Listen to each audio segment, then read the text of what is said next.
My name is John Little, a northern soldier for Yorkist King Richard. I died fighting at Bosworth. This is how it all happened in 1483.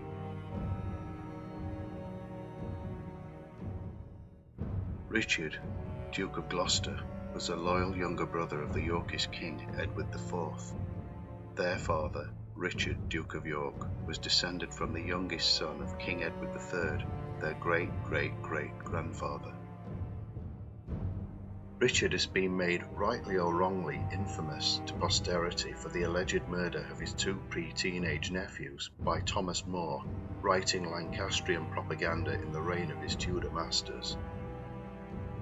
Edward had shockingly married Elizabeth Woodville, a widow from a minor noble family, so nakedly ambitious that they were seen by their more noble peers at the time as graspers, rising rapidly to immense power under their in-law, King Edward.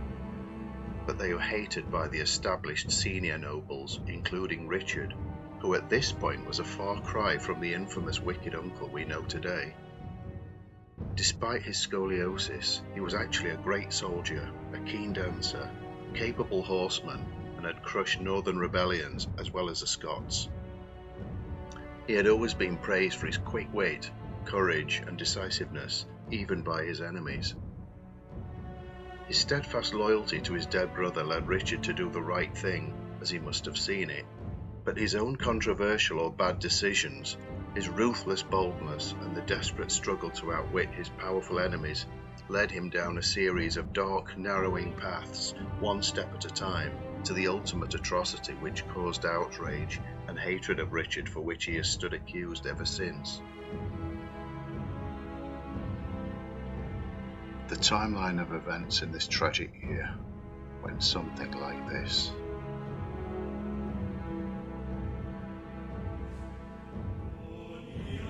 The 9th of April 1483. Edward IV dies unexpectedly aged 41.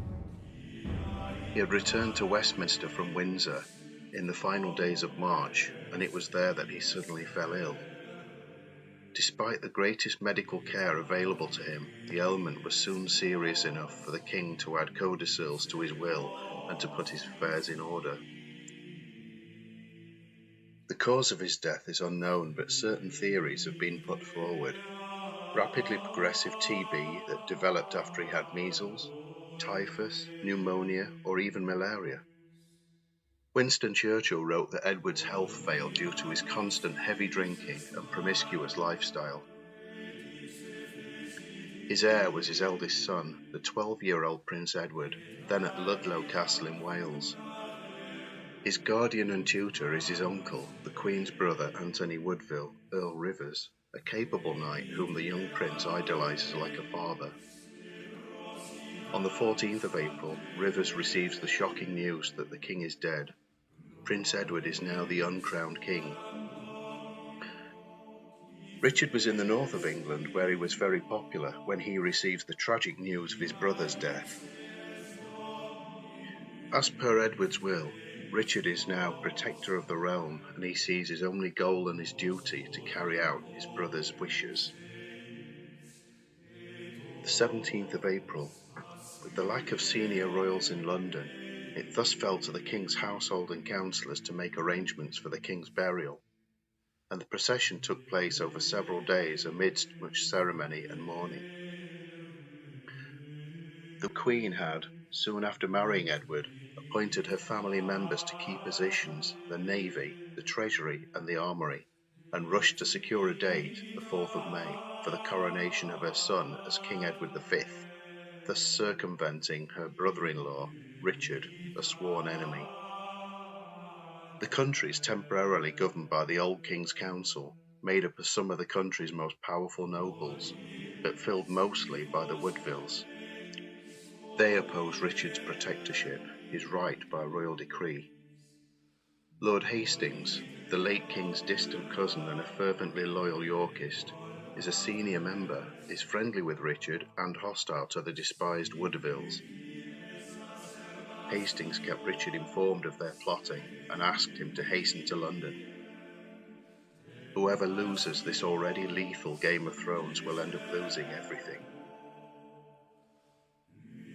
Richard writes to Rivers suggesting they all meet up on the way down to the coronation in London in a show of royal family unity.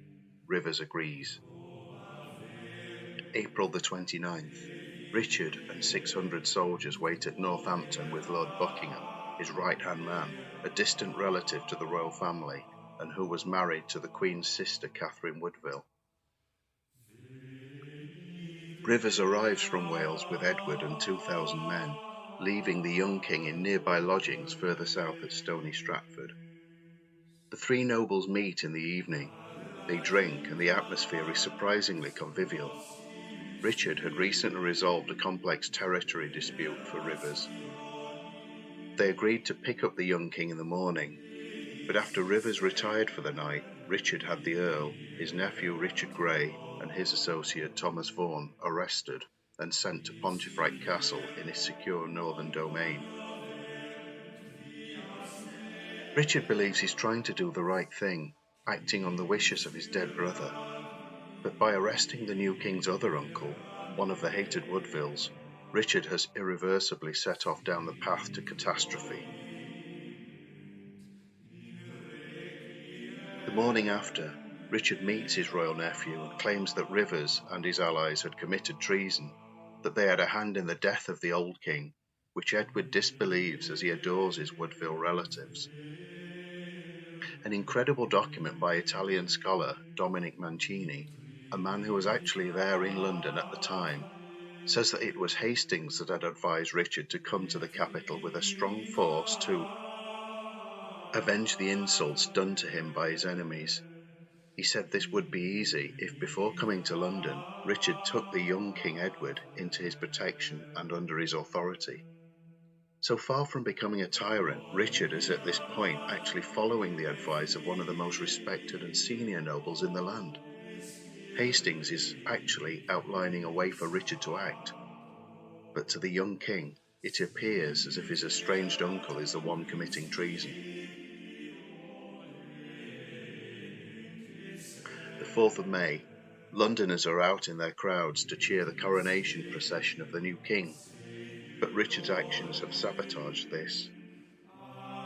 The king was moved to the royal apartments of the Tower of London, where kings customarily awaited their coronation. On hearing the news of her brother's arrest, and that Richard now has her eldest son, the widowed Queen Elizabeth flees to sanctuary in Westminster Abbey with her son by her first marriage, Thomas Grey, and her children by King Edward, 5 daughters and the youngest son, the 9-year-old Richard of Shrewsbury, Duke of York. May the 10th. At a meeting of the council at Westminster, Richard has the council very publicly announce a new date for the coronation, June the 22nd. Mancini said that Richard, with Hastings' aid, also forces the council to proclaim him Protector of England and Regent of the King. Richard now has immense legal authority, king in all but name, which is only what he believes his brother's will demanded. However, a clearly worried council curb Richard's new powers by imposing a 7-week limit, which will end upon the new king's accession. He now has just 7 weeks to eradicate all opposition to those trying to prevent him securing his brother's will.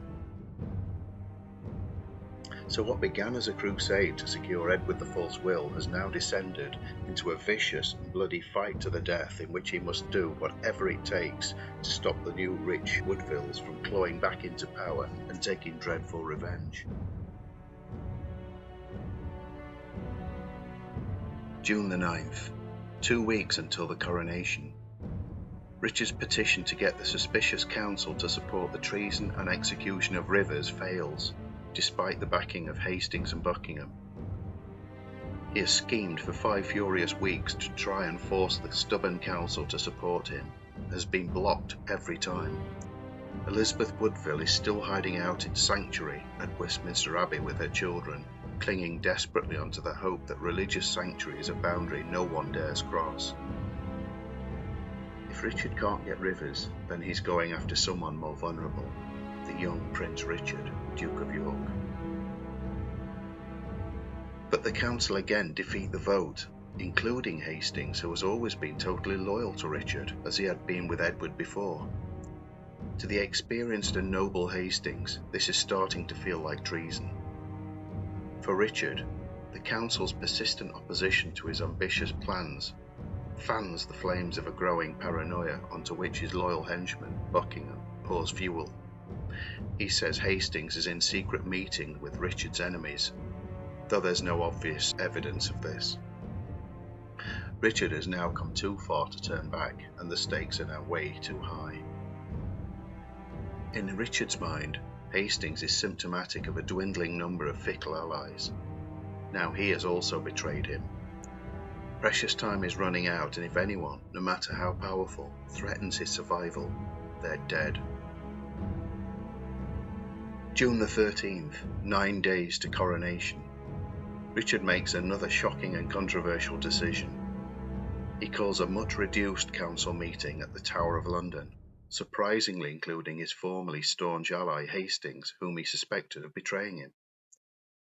Most people regard the new king's coronation to be a fresh start, but for Richard the coronation will mark the end of his protectorship and his neck on the block.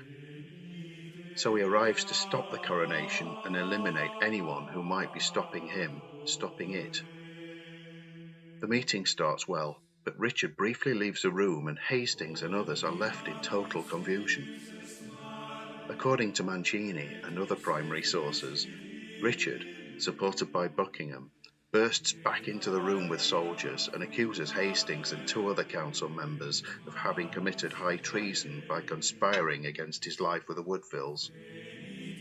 Mancini records that Richard's claim was that those who were arrested had come with concealed weapons so that they could be the first to unleash a violent attack.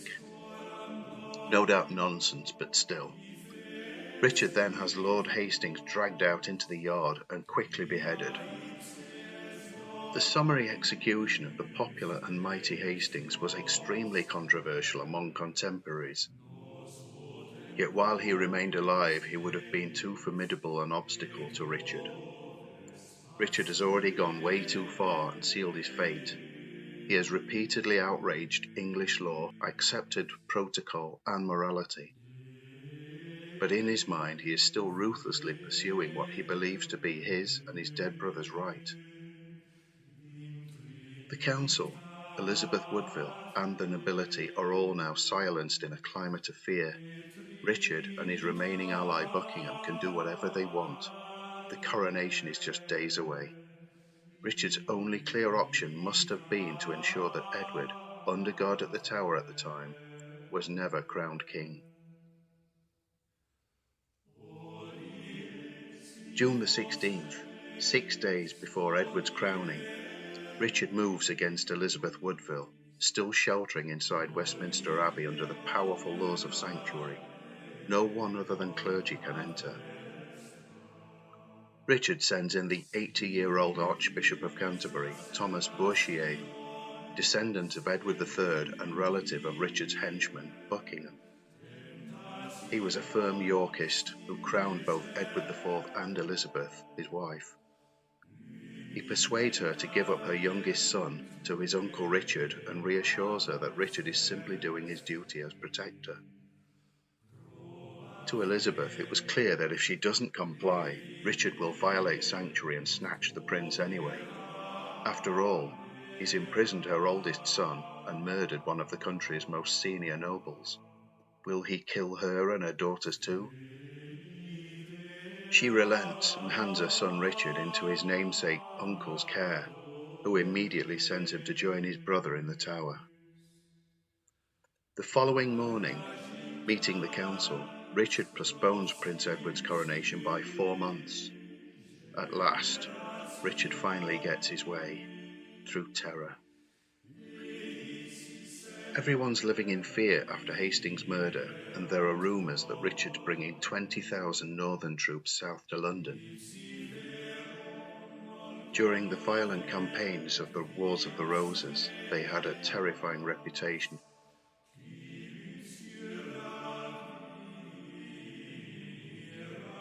Nobody dares to stand up to Richard now. His plans to snatch the throne is obviously illegal, so he sends Buckingham to the Guildhall in London, and in his wake comes a party of browbeaten lords and knights that Richard's clearly assembled himself. Buckingham repeats recent spurious gossip, very convenient rumours that Edward IV's marriage to Elizabeth Woodville was invalid. He claims that Edward was already contracted to marry Lady Eleanor Talbot. If that was even true, then under English law, Edward's marriage was void and his children illegitimate. Buckingham also states that only Richard has the legitimacy and the integrity to take the crown, which is a laughable, barefaced lie, as Richard has already blatantly broken English law, threatened to break religious sanctuary, raised an army against the capital, and jailed or murdered several people so far, including nobility and royalty. On the same day, Richard finally deals with Lord Rivers, languishing at Pontefract Castle for 2 months in prison. He's convicted of treason in a sham trial where he is not even allowed to speak, then dragged out and executed in the courtyard, and his body thrown into a common grave. With his main enemies dead or sidelined, Richard's way to the throne is finally clear. He had never once dissented against his brother's rule when king, but these times are different and desperate. The day after, June the 17th, at Baynard's Castle, where Richard stays literally the day after Rivers' murder, Buckingham hastily assembled a frightened delegation of nobles, bishops, and common Londoners to meet Richard, the Protector. They meekly accept his will to declare the princes as bastards, and they formally offer him the crown. He dramatically pauses and accepts. Really, Richard? On the 6th of July, Richard is crowned king at Westminster Abbey. The princes were notably absent, as they were still lodged under close guard in the royal residence of the Tower. After the ceremony, Richard and his queen Anne set out on a royal progress around England to meet their subjects, to calm tensions and finally display a united monarchy. They endow churches and colleges while on tour. But Richard is keenly aware of the people's gossip and suspicion regarding his shocking behaviour. The true king is still alive and may attract sympathetic revolts against him, so his rule will never truly be safe as long as the young nephews remain alive. Just 3 days later, Richard dismisses all of the royal prince's servants and they're not seen playing outside the walls again. Richard has them under close arrest inside the Tower, but he doesn't seem to have decided what to do with them. While he's away, Richard receives news that there's been an attempt to spring the princes from the Tower. The plan was to set light to buildings across the city as a distraction whilst the boys were spirited away in the confusion. But Richard's men halt the conspirators before they can act. No doubt they're tortured. Sooner or later, someone will succeed in freeing the princes, try to kill him, and crown young Edward instead. So the truth is, if Richard wants to keep his throne and his life, the princes will have to die. For a while, sightings of the princes at windows in the Tower persist after the plot is uncovered, but the last person to see them alive was their physician, Dr. Argentine, who had found the young king in a state of abject melancholy, preparing himself like a victim for sacrifice. He's taking daily confession, believing that death is near. It sadly was. By early autumn, the princes are never seen again, and by September, almost nobody believes that they're still alive. There's a kind of cruel irony given that King Richard's own 8-year-old son, also called Edward, was made Prince of Wales on the 24th of August 1483, which is surely around the time that his first cousins are slain. In October, Richard's loyal henchman Buckingham, clearly disaffected by something that his master had or hadn't done, whatever that was, joins an existing rebellion plot by the Tudor, Henry, later King Henry VII, his super-ambitious mother, Margaret Beaufort, and a grieving Elizabeth Woodville, the Yorkist queen who'd conspired with the enemy.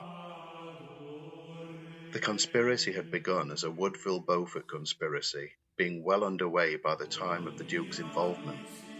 It is possible that they planned to depose Richard and place Edward V back on his rightful throne, and that when rumours arose that Edward and his brother were dead, Buckingham proposed that Henry Tudor should return from exile, take the throne and marry Elizabeth of York, Edward IV's oldest daughter. This would unite the two mighty houses of York and Lancaster after 30 brutal years of war and revolt. However, the conspiracy failed completely, and in November, Buckingham is caught and executed.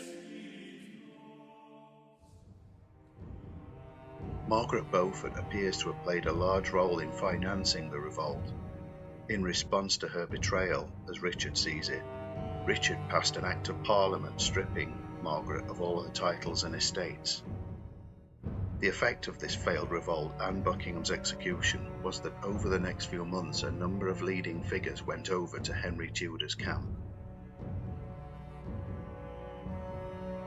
Cliff Davies, Emeritus Fellow of Wadham College, Oxford, suggested that it was only the subsequent parliamentary attainder that placed Buckingham at the centre of events. To blame a disaffected magnate motivated by greed rather than the embarrassing truth that those who opposed Richard were actually overwhelmingly Edwardian loyalists. What of the deaths of the two princes? A contemporary Portuguese document suggests Buckingham as the guilty party, stating, "And after the passing away of King Edward in the year of 83, another one of his brothers, the Duke of Gloucester, had in his power the Prince of Wales and the Duke of York, the young sons of the said king his brother, and turned them to the Duke of Buckingham, under whose custody the said princes were starved to death." It is extremely surprising that Richard did not lay the blame on the prince's murder on Buckingham after he was disgraced and executed, especially as Richard could have potentially cleared his own name. It is feasible to accept that Buckingham would not have dared to act without Richard's complicity, orders, or knowledge. It is likely that he would have required Richard's help to gain access to the princes, then under close guard in the Tower. But then, Buckingham was the Constable of England. Oddly though, nobody close to the princes, not even their own grieving mother Elizabeth, who hated Richard, accused him of complicity in their deaths. Scholars differ about why Dowager Queen Elizabeth spent the last 5 years of her life at Bermondsey Abbey, to which she retired in February 1487, aged 50. If her son-in-law, King Henry VII, did strip her of her possessions and shut her up in the abbey, could it have been because she knew something uncomfortable about her two young sons' deaths?